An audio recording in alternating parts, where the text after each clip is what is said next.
Bueno, pues buenos días a todos. Gracias, Ana.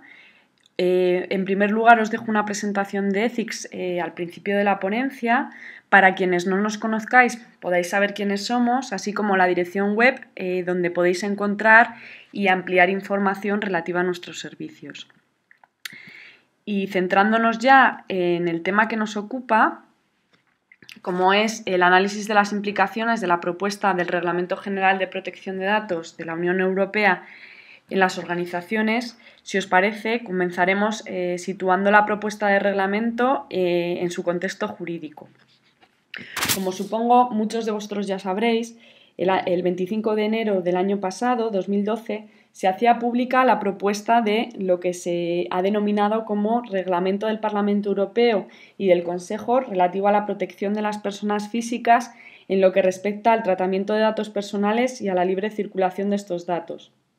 En adelante me referiré a ella como la propuesta o el Reglamento Europeo.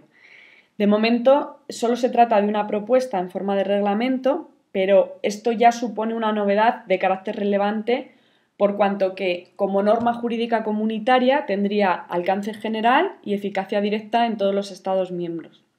Lo que significa que, a diferencia de las directivas que se limitan a establecer directrices para que los Estados miembros se adecúen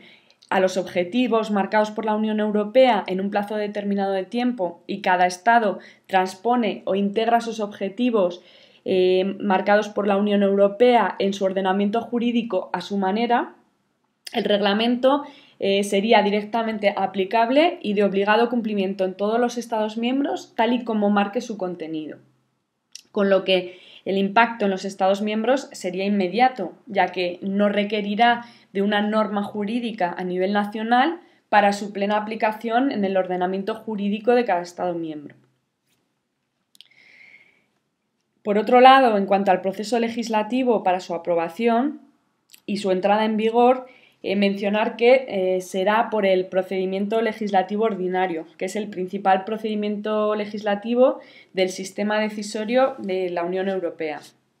Aunque no me quiero detener en exceso en cómo se desarrolla este procedimiento, porque se trata de un proceso un tanto complejo, sí señalaros que básicamente lo protagonizan tres órganos: la Comisión Europea, que es la detentora del Poder Ejecutivo Europeo e independiente de los Estados,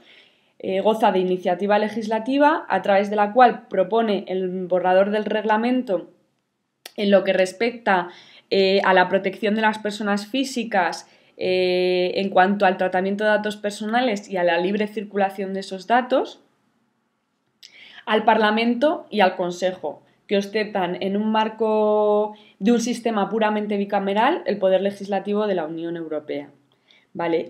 Por su parte, los diputados, miembros del Parlamento, que actualmente han organizado su trabajo en órganos políticos denominados comités parlamentarios o también conocidos como comisiones parlamentarias, se encuentran analizando de manera pormenorizada el contenido de la propuesta.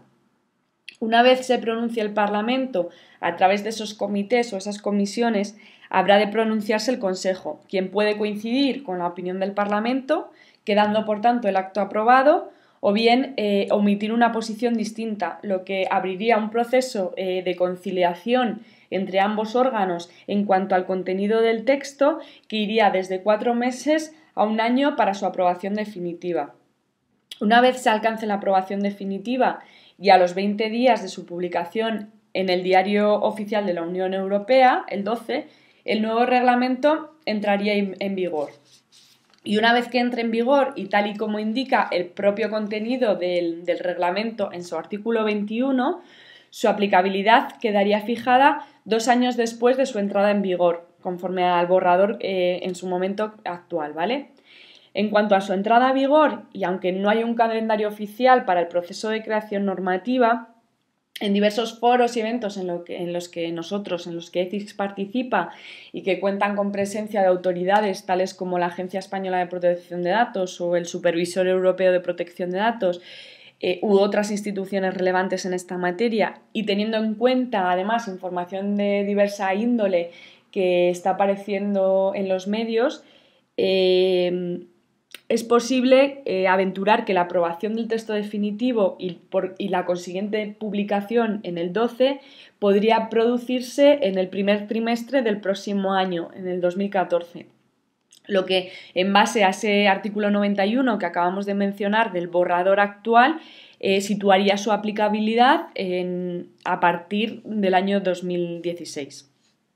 Con lo cual, en el momento en el que la nueva normativa, el reglamento, entrará en vigor, reemplazará a todas las leyes nacionales anteriores y a la directiva comunitaria que está vigente desde el año 1995, la directiva 95/46 del Parlamento Europeo y del Consejo,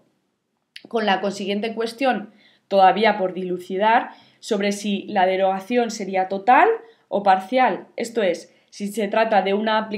inaplicabilidad total de la normativa nacional actual o si simplemente sería parcial, en el sentido de que únicamente derogaría aquellos aspectos que no queden regulados en el reglamento, quedando vigentes las cuestiones que no toquen. Lo que sí queda claro es que la aprobación de la propuesta conlleva la introducción de nuevas figuras y conceptos dentro del marco del compliance de las organizaciones. Figuras como el delegado de protección de datos o Data Privacy Officer y nuevos conceptos que ahora pasaremos a desarrollar con mayor nivel de detalle, como son el accountability o la rendición de cuentas, privacy by design o la privacidad desde el diseño y el Privacy Impact Assessment, lo que conocemos como PIA o la evaluación de riesgos de privacidad. Bueno, en realidad, en lugar de nuevos conceptos, se trataría de conceptos que pasarían a regularse a nivel normativo en materia de privacidad. Con el acogimiento normativo de estos conceptos, conllevará la adopción o el refuerzo de criterios de gobierno interno en las compañías, enfocados más a la gestión de riesgos, el compliance y la privacidad en línea del negocio y sus procesos, considerándolos desde su génesis, llevando a las compañías a realizar los esfuerzos necesarios para adaptar el cumplimiento normativo con carácter previo a la puesta en funcionamiento de cualquier nueva línea de negocio o proceso de trabajo u operativas con impacto en la privacidad, como la implantación, por ejemplo, de sistemas de información o de tratamiento de datos de carácter personal, impregnando una cultura de los usuarios de compliance más preventiva que reactiva. Una vez vistas las cuestiones previas en cuanto al contexto jurídico, entrada en vigor y posible previsión de aplicabilidad, pasaremos a analizar las incidencias que los aspectos más destacados de la propuesta podrían tener en las compañías. Si os parece, de todo el contenido del texto, como es muy extenso, nos centraremos en aquellos preceptos que sean más relevantes, bien porque son susceptibles de producir algún impacto a nivel jurídico, técnico u organizativo en las empresas, o bien porque supongan una novedad respecto a la normativa actual. Y, por supuesto, para finalizar, haremos mención al régimen sancionador que la propuesta establece. En cualquier caso, antes de comenzar, creo necesario subrayar, para que podáis considerarlo, que la propuesta está lógicamente sujeta a cambios de diversa naturaleza e incluso de alcance, por lo que el resultado que ahora vamos a realizar sobre el contenido de la propuesta podría no ajustarse a la normativa que finalmente resulte de aplicación en los Estados miembros. Bien, pues empezaremos hablando de las novedades a nivel jurídico y, en primer lugar, del tema del consentimiento. La propuesta añade en la definición de consentimiento del interesado el matiz de que tiene que ser explícito y lo define como toda manifestación de voluntad libre, específica, informada y explícita mediante la que el interesado acepta, ya sea por una declaración o una clara acción afirmativa, el tratamiento de datos de carácter personal que le concierne. Por tanto, el interesado ha de ser plenamente consciente de que está dando su consentimiento al tratamiento de sus datos y a qué lo está dando. Por su parte, el artículo 7 de la propuesta considera que no es válido el consentimiento para el tratamiento de datos si hay un desequilibrio claro entre la postura del responsable y la del interesado. Se refiere esto a situaciones en las que, por ejemplo, el interesado dependa del responsable y su consentimiento pueda no haberse manifestado libremente. Por ejemplo, y citando el propio texto normativo, cuando los datos personales de los trabajadores son tratados por el empresario dentro de un contexto laboral, el trabajador podría alegar que no está otorgando su consentimiento de una manera libre, precisamente basándose en esa posición de desequilibrio. El impacto de lo señalado en cuanto al consentimiento en las diferentes organizaciones incidirá en la necesidad de revisar todos los tratamientos de datos de carácter personal que estemos efectuando y las naturalezas de los consentimientos que estemos recabando para ese tratamiento. Y en aquellos casos que así se requiera, por ejemplo, en los que hubiésemos obtenido un consentimiento tácito, pues tendremos que volver a recabar el consentimiento para que de una manera explícita. En cuanto al tema del desequilibrio en el consentimiento, requerirá lógicamente un análisis más pormenorizado y profundo de cada uno de los casos concretos para que no podamos incurrir en inseguridades jurídicas al tratarse de un criterio interpretable y que no se basa en aspectos homogéneos. Por su parte, otro aspecto destacable sería la consideración de dato de salud. La propuesta prevé una ampliación del concepto de dato relativo a la salud, afirmando que tendrá la consideración de datos de salud cualquier información que se refiera a la salud física o mental de una persona o, aquí viene la novedad, a la asistencia prestada por los servicios de salud a la persona. Adicionalmente, el texto indica en su considerando 26 que se considera dato de salud, entre otros, un número, un símbolo u otro dato asignado a una persona que la identifique de manera equívoca a efectos sanitarios o la identificación de una persona como prestador de asistencia sanitaria. Esto, consecuentemente, conllevará a considerar, por ejemplo, el número de la Seguridad Social presente en todas las nóminas de los empleados o el seguro privado como dato de salud, así también como el facultativo asignado a una persona o la factura derivada de las prestaciones de las asistencias sanitarias que ha recibido. Asimismo, también se regula el tratamiento de datos de salud por razón de interés público sin consentimiento del interesado, solo en supuestos de salud pública y protección social. Si bien se puntualiza que dicha excepción no debería tener como consecuencia que terceros, como por ejemplo empresarios, aseguradoras o bancos, sometan el tratamiento de datos personales de esta naturaleza fundamentándose o fundándolo en razones de interés público. No parece preverse en la propuesta un consentimiento de naturaleza especial para los datos de salud, esto es, seguirá requiriéndose de un consentimiento expreso con carácter general. En cuanto al impacto de lo señalado en las organizaciones, pues esto conllevará que se deban revisar los tratamientos de datos realizados dentro de una compañía para ver qué datos estamos tratando que tengan la consideración de nuevo dato de salud y que antes no lo tenía, para corroborar la existencia de consentimiento expreso o no, así como las medidas de seguridad aplicadas a los sistemas de información que tratan esos datos considerados ahora como datos de salud. En función de esto, los ficheros que en consecuencia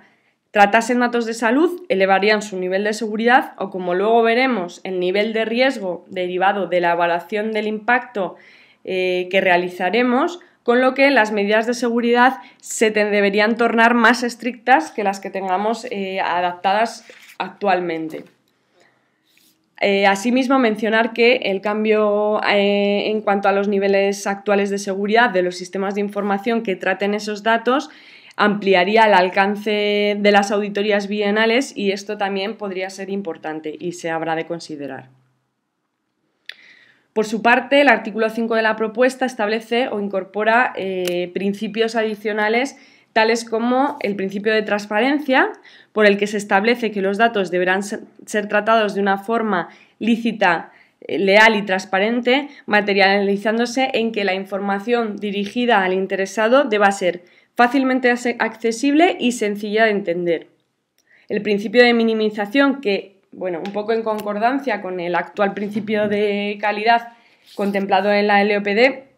establece que solo se tratarán los datos estrictamente necesarios en función de la finalidad. Por tanto, el tratamiento de datos se limita al mínimo necesario, no permitiéndose la recopilación de datos ni la conservación de los mismos más allá del mínimo necesario para los fines perseguidos, tanto en cantidad como en el plazo de conservación. Y por último, en cuanto al principio de accountability o rendición de cuentas, podemos decir que se instaura la responsabilidad general del responsable del tratamiento de datos. ¿Esto qué quiere decir? Que el responsable del fichero tendrá que garantizar y demostrar por cada tratamiento de datos que realice el cumplimiento de la normativa, debiendo tener en cuenta que cualquier tarea o proyecto que conlleve un tratamiento de datos de carácter personal debe permitir la acreditación futura del cumplimiento de esta normativa. Por tanto, la aplicación de estos principios requerirá que las organizaciones revisen el ciclo de vida de datos para, por lo menos desde el momento de su recogida hasta su cancelación, de cara a corroborar la existencia de estos principios de transparencia, minimización y accountability, con especial hincapié en los formularios de recogida de datos para asegurar el principio de minimización, evaluando de manera minuciosa qué datos estamos solicitando y con qué finalidad. Las cláusulas legales que tengamos implementadas en los procedimientos de recogida de datos de la compañía, de cara a valorar la correcta transparencia de las mismas, sobre todo en las cláusulas que estemos manejando a nivel telefónico. Y las políticas de conservación de la información, al objeto de corroborar que las mismas cumplen con los plazos de una manera adecuada y en paridad con normativa conexa que pudiera resultar aplicable. Bien, de lo señalado, el principio de accountability supondrá un gran impacto en las organizaciones, ya que va a requerir un exhaustivo desarrollo documental, siendo fundamental a partir de ahora trabajar en la constitución de evidencias o en la carga de la prueba de cara a que podamos acreditar ante una eventual incidencia la diligencia debida en el cumplimiento normativo,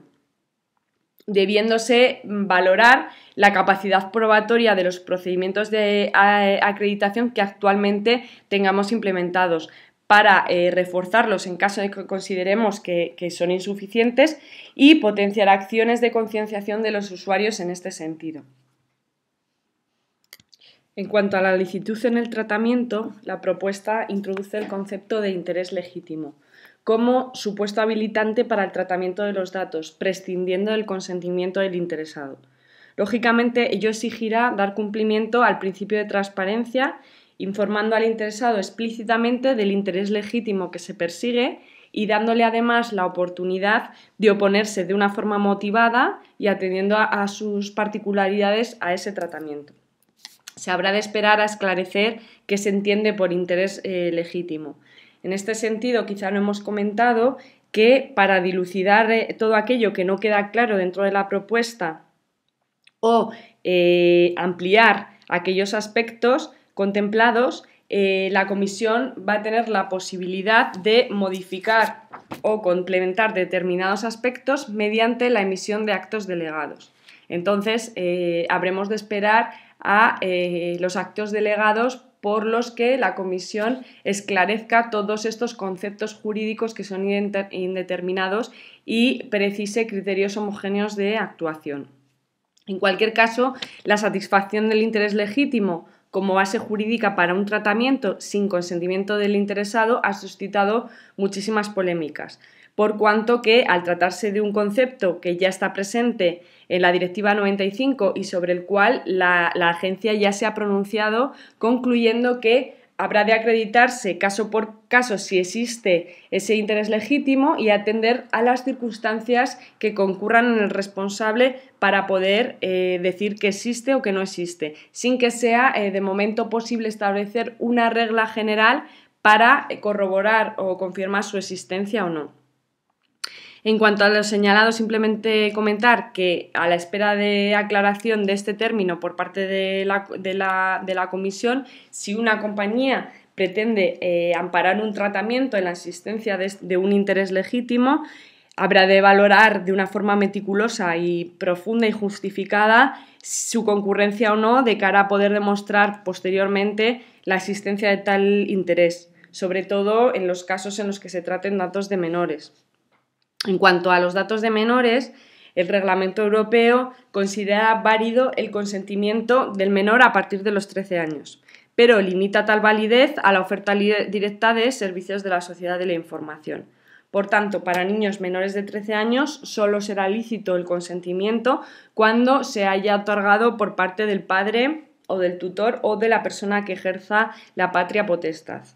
Además, se exige que el responsable del tratamiento obtenga un consentimiento verificable teniendo en cuenta siempre la tecnología disponible.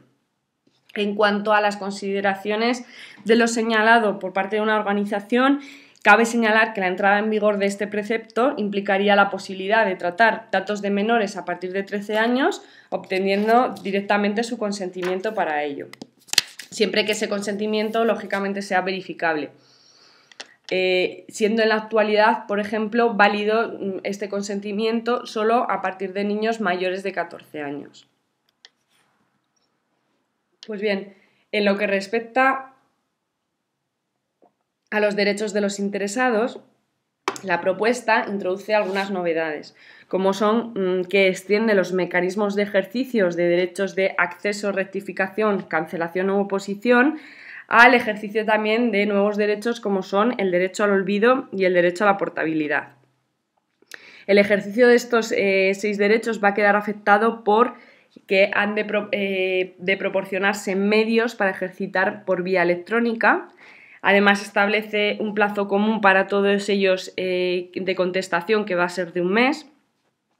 La necesidad de que si se deniega la solicitud sea de una manera motivada y además se introduce el concepto de solicitudes manifestamente excesivas. La Comisión podrá o deberá especificar qué entiende por solicitudes manifiestamente excesivas. Bueno, concretamente, respecto al derecho al olvido o el derecho que tiene una persona de dirigirse a un buscador de Internet para impedir la indexación de información referida a él mismo,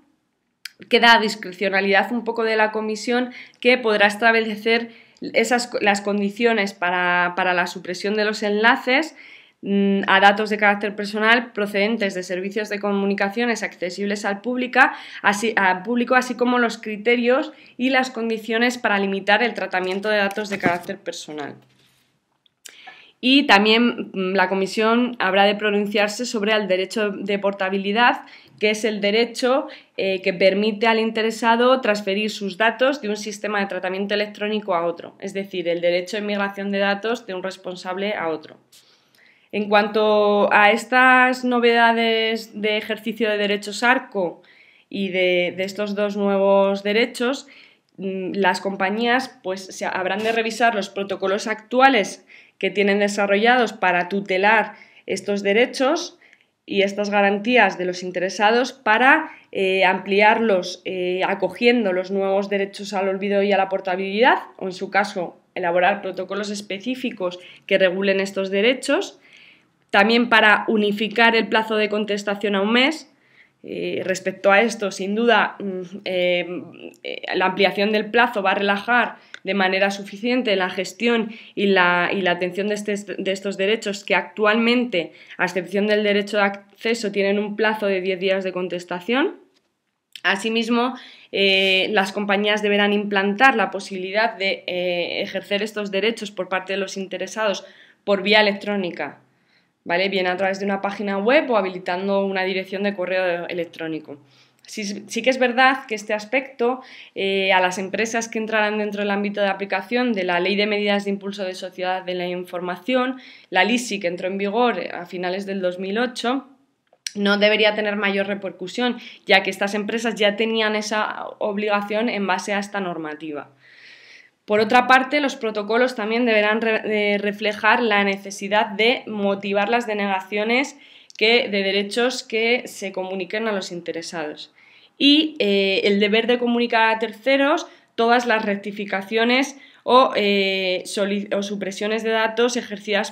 por los titulares de cara a que ellos también puedan implementar estas solicitudes en los tratamientos que realizan de estos datos. Por otra parte, si los interesados ejercitasen derechos de forma reiterada, podrían considerarse excesivas y en función de esa consideración se podría llegar a imponer una tasa al interesado. Habrá que esperar a ver cómo se delimita el concepto de excesivas por parte de la Comisión para que podamos valorar el impacto en una organización, así como la cuantificación de las posibles tasas. Especial relevancia acoge el derecho de portabilidad, por considerarse una novedad con un foco de riesgo añadido, adicional al cumplimiento jurídico, como puede ser su invocación por parte de los clientes para realizar cambios de proveedores con mayor asiduidad. Por otra parte, la propuesta acoge el derecho de indemnización y de responsabilidad. Al igual que la LOPD, acoge el derecho de indemnización y además lo amplía a los daños y perjuicios causados por los encargados del tratamiento, estableciendo una responsabilidad solidaria de los corresponsables y coencargados del tratamiento. Además, se recoge de una manera expresa la posibilidad de que el responsable o el encargado del tratamiento pueda ser eximido de una manera total o parcial en caso de demostrar su no responsabilidad. Por tanto, según la propuesta, se responderá también por aquellos tratamientos en los que una organización actúe como encargado del tratamiento o bien los responsables del fichero en aquellos casos que cometan sus encargados del tratamiento, siempre que esos responsables no puedan demostrar su desvinculación con un tratamiento ilegítimo de datos. De cara a minimizar el impacto de este tema de la indemnización y de la responsabilidad, se habrán de imponer los debidos controles en los terceros que accedan a nuestros datos para una prestación de servicio y establecer rigurosas cláusulas en los contratos que se suscriban con estos terceros. En cuanto al deber de información, simplemente señalar que la propuesta amplía los aspectos o los extremos a incluir en las cláusulas de información al interesado, más allá de los actualmente impuestos por el artículo 5 de la LOPD. Os dejo la relación de los contenidos que deberán de tener esas cláusulas. En consecuencia, las organizaciones tendrán la necesidad de revisar las cláusulas de información en sus procesos de recogida de datos para ampliar la información facilitada al interesado y contemplar estos nuevos aspectos exigidos. En lo que respecta a los aspectos relevantes a nivel técnico, señalar primeramente que uno de los grandes interrogantes aún sin resolver de la entrada en vigor del reglamento es conocer en qué situación quedarían las actuales medidas de seguridad, si se derogarían totalmente o si permanecerían alguna de ellas. Lo que sí queda claro es que se precisa y resulta relevante el hecho de que desaparece la obligación de inscripción registral de los ficheros y la propuesta introduce la obligación del responsable y del encargado del tratamiento de implementar medidas técnicas y organizativas apropiadas para garantizar el nivel de seguridad en función de los riesgos que entraña el tratamiento y la naturaleza de los datos tratados que deban protegerse, habida cuenta de las técnicas existentes y de los costes de implementación. De esta forma, cuando exista una probabilidad suficiente de destrucción ilícita de datos o de pérdida accidental o de difusión o acceso no autorizado o alteración de los datos personales, se llevará a cabo una evaluación de riesgos que determine qué medidas de seguridad tenemos que implementar. La delimitación de estas medidas a adoptar requerirá, por tanto, que las compañías identifiquen de una manera inicial aquellos casos en que exista una probabilidad suficiente de destrucción, pérdida, acceso no autorizado o alteración de datos para posteriormente ejecutar ante estos supuestos un análisis de riesgos y en función de los resultados arrojados por el análisis poder dirimir o delimitar las medidas de seguridad idóneas que hay que adoptar en función de los riesgos revelados. A este respecto, indicar que todavía no se ha definido una metodología estándar para la realización de esos análisis de riesgos. En cuanto a las medidas organizativas, podemos comentar la figura del Privacy by Design, en cuanto que impone al responsable la obligación de implementar medidas vinculadas a la protección de datos desde la génesis de cualquier proyecto que implique un tratamiento de datos de carácter personal. El denominado Privacy by Design supone, a nuestro modo de ver, una ventaja organizativa, por lo que las compañías se van a ver claramente favorecidas por esta medida, ya que simplifica el compliance dentro de una organización, ya que cualquier actuación que vayamos a cometer que implique un tratamiento de datos de carácter personal, vamos a tener que valorar previamente y antes de su puesta en funcionamiento y de una manera preventiva qué medidas vamos a tener que adoptar para que ese tratamiento sea legítimo. Bien,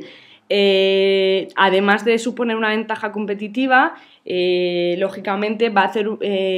a implicar a todo el personal en el proceso de seguridad de los datos, en particular a todas las figuras que tengan una responsabilidad o una función en cuanto a la protección de datos de carácter personal de cualquier proyecto que tenga impacto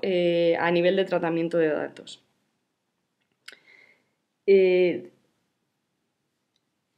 Por otro lado, la propuesta regula la figura del encargado de tratamiento, obligando al responsable, como ya hemos comentado cuando hablábamos de la indemnización y la responsabilidad, a extremar las precauciones de la elección de esos terceros que van a acceder a nuestros datos para la prestación de un servicio.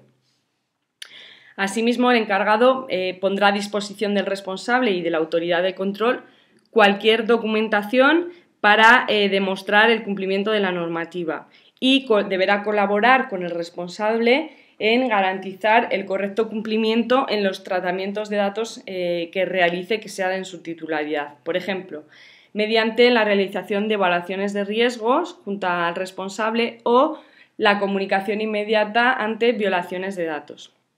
La relación, como ya venía haciéndose, se formaliza a través de un contrato o de un acto jurídico que vincule a ambas partes. Por tanto, la incidencia de este hecho en las organizaciones, tanto si se ostenta la condición de responsable como si se ostenta la condición de encargado, será que se deberán regularizar los contratos de acuerdo con las nuevas exigencias que imponga la propuesta y elaborar la documentación precisa relativa a los tratamientos de datos efectuados en calidad de encargado del tratamiento para su puesta a disposición tanto del responsable como de las autoridades de control. Y enlazando este tema documental con la documentación obligatoria, la propuesta exige tanto al responsable de seguridad como al encargado del tratamiento de disponer de la documentación derivada de todas las operaciones de tratamiento que se efectúen bajo su responsabilidad, así como conservarla durante el tiempo preciso. En concreto, además de la información exigida por la actual normativa, la documentación deberá contener el contenido mínimo que enunciamos en la presente diapositiva. Este hecho va a suponer una reorganización documental de todo el soporte que tengamos de documentos relativos a protección de datos de carácter personal, así como definir los plazos de conservación de esa documentación en función de las categorías de datos. Otra novedad destacable y que ha suscitado bastante polémica es el hecho de tener que notificar las violaciones de datos. ¿Y qué se considera una violación de datos? Pues la propuesta señala que toda violación de la seguridad que ocasione la destrucción accidental o ilícita, la pérdida, alteración, comunicación no autorizada o el acceso a datos personales transmitidos, conservados o tratados de otra forma. Se establece, por tanto, la obligación de notificar esas violaciones a la autoridad de control. En principio, a nivel nacional sería la Agencia Española de Protección de Datos, en un plazo máximo de 24 horas desde que se tenga constancia de cualquier violación de datos de carácter personal. La comunicación deberá incluir información acerca de la naturaleza de la violación, la identidad y datos de contactos del delegado de protección de datos, las medidas para atenuar los efectos, las consecuencias y las medidas adoptadas para remediarlo. Adicionalmente, se exigirá la comunicación de la información relativa a la identidad y datos de contactos del delegado de protección de datos y las medidas adoptadas para atenuar los efectos al interesado, salvo que el responsable pueda demostrar, a satisfacción de la Agencia de Protección de Datos, que ha implementado medidas de protección tecnológicamente apropiadas y que se han aplicado a los datos de manera efectiva a los datos que han resultado afectados. Esta medida supone un gran impacto para cualquier organización, no solo por el carácter autoinculpatorio que supone, sino porque exige medidas adicionales de cara a poder disponer de toda la información exigida en un periodo tan breve de tiempo como son 24 horas. La comunicación al interesado ha suscitado muchísimas cuestiones, sobre todo por el coste que podría implicar una comunicación a gran escala con motivo de una violación masiva. A este respecto, las compañías podrán definir, por ejemplo, un protocolo de comunicación que se ponga en marcha ante una violación de datos en caso de que se materializase esa violación y podamos disponer de la documentación necesaria en el plazo breve marcado por la normativa europea. En cuanto a la evaluación de impacto, el PIA, la propuesta establece la obligación de que los responsables del fichero y los encargados del tratamiento lleven a cabo una evaluación de impacto de la protección de datos de carácter personal antes de efectuar operaciones de tratamiento que se consideren arriesgadas. La propuesta define qué operaciones se consideran arriesgadas, incluyendo determinados supuestos de hechos como son los que se relacionan a continuación, así como los requisitos mínimos que debe incluir el contenido mínimo de todo PIA, o sea, los requisitos mínimos que se deben incluir en toda evaluación de impacto de la privacidad. Asimismo, establece que el responsable del tratamiento recabará la opinión de los interesados o de sus representantes en relación con el tratamiento previsto, sin perjuicio de la protección de intereses públicos o comerciales o de la seguridad de las operaciones del tratamiento. Bien, en cuanto a lo comentario, resaltar que la obligación de recabar la opinión de los interesados sobre el tratamiento de sus datos lógicamente genera dudas y gran inquietud, entre otras cosas por la dificultad de realizar o de llevar a cabo esta acción en determinados casos. Del delegado de protección de datos o el Data Privacy Officer podemos decir que la propuesta regula la creación de esta figura, imponiendo la obligación a las organizaciones de designar un delegado de protección de datos por un mínimo de 2 años cuando se trate de un organismo público o una entidad con más de 250 empleados. Si no se diera ninguna de estas dos circunstancias, se habrá también de nombrar esta figura si la actividad principal del responsable o del encargado consistiera en operaciones que, por razón de su naturaleza, alcance o finalidad, requirieran un seguimiento periódico y sistemático de los interesados. A este respecto, conviene resaltar que los grupos de empresas podrán nombrar un único delegado de protección de datos, a diferencia de lo que pasa con el responsable de seguridad, que tiene que ser uno por compañía o CID. En cualquier caso, deberán comunicarse tanto a la Agencia Española de Protección de Datos como al público el nombre y los datos de contacto del delegado del grupo empresarial o de la empresa en cuestión. Se trataría de una figura independiente que, para conservar esta independencia, deberá reportar de forma directa a la dirección. Esta figura, lógicamente, podrá ser empleado de la compañía o del responsable, o prestar sus servicios en base a un contrato de outsourcing, tipo la actual externalización de las figuras de responsable de seguridad que están externalizadas en oficinas LOPD. Con carácter de mínimos, podemos decir que las tareas que llevará a cabo el delegado de protección de datos serán las que se relacionan a continuación. Por lo tanto, deciros que se trata de una obligación de impacto en las organizaciones, porque supone una reorganización a nivel jerárquico y funcional con respecto al actual concepto de la figura de responsable de protección de datos. La figura del delegado, lógicamente, ha de gozar de una cualificación suficiente, teniendo en cuenta las tareas que podéis ver en la diapositiva, por lo menos a nivel jurídico y técnico. Asimismo, se le deberá dotar, como ya hemos dicho, de independencia para que reporte directamente a la dirección.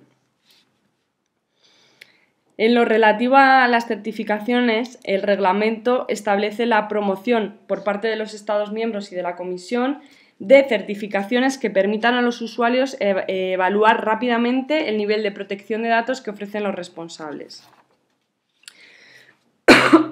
Por tanto, en organizaciones con un elevado nivel de madurez en materia de protección de datos, la obtención de una certificación de esta tipología no debería suponer un gran impacto en cuanto a las tareas a acometer en base a las exigencias normativas actuales para su obtención. En cualquier caso, la certificación aportaría sin duda una seguridad jurídica a los responsables y confianza en los interesados, además de que puede suponer una clara evidencia de diligencia en el tratamiento de sus datos, lo que sin duda tendría una incidencia muy positiva ante cualquier eventual controversia de cara a una inspección o un procedimiento sancionador de la autoridad de control. Para su obtención, una organización debería poner en marcha un proyecto integral de revisión del cumplimiento de los requisitos exigidos por la normativa para la obtención de la certificación de conformidad con lo que finalmente se precise por la Comisión. Y ya por último, entrando en el régimen sancionador, comentaros que hay una gran diferencia entre el actual régimen previsto en la LOPD y el régimen de la propuesta europea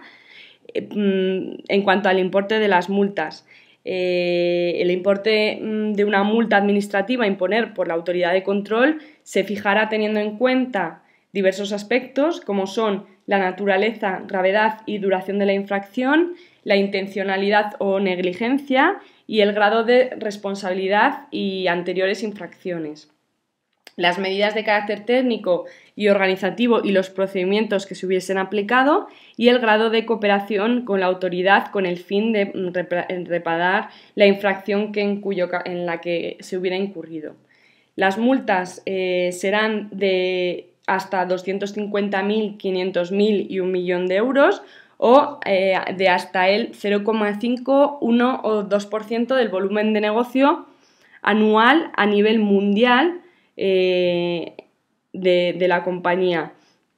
cuando de forma deliberada o por negligencia se dé una infracción.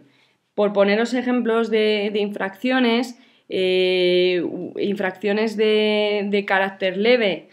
que podrían venir aparejadas de multas de hasta 250.000 euros o hasta el 0,5 5% del volumen de negocio anual a nivel mundial, sería, por ejemplo, no proporcionar los mecanismos de ejercicios de derechos a los interesados, que hemos comentado anteriormente. O, por ejemplo, imponer el pago de una tasa para el ejercicio de estos derechos sin que se pueda demostrar el carácter de excesivo de las solicitudes. En cuanto a infracciones de carácter grave, podríamos aludir a que no se facilite información, las cláusulas de información de recogidas de datos del interesado, que comentábamos antes, o sea, no incluir en las cláusulas, además de los aspectos del artículo 5, los que hemos comentado referidos al artículo 14 de la propuesta de reglamento, o que no se respetara el derecho al olvido, o que se obstaculizara, por ejemplo, un derecho a la portabilidad. Y en cuanto a las infracciones que podrían considerarse muy graves y tener multas administrativas de hasta 1 millón de euros o de hasta el 2% del volumen de negocio anual a nivel mundial, podríamos mencionar que no se adoptaran, por ejemplo, políticas internas o no se implementarse las debidas medidas de seguridad, o no se notificaran las violaciones de datos personales a la autoridad de control o al interesado en aquellos casos en que la autoridad de control lo considerase necesario, o no se llevasen a cabo un PIA cuando fuera necesario, o se hiciera un uso indebido de sellos y marcas relativos a las certificaciones.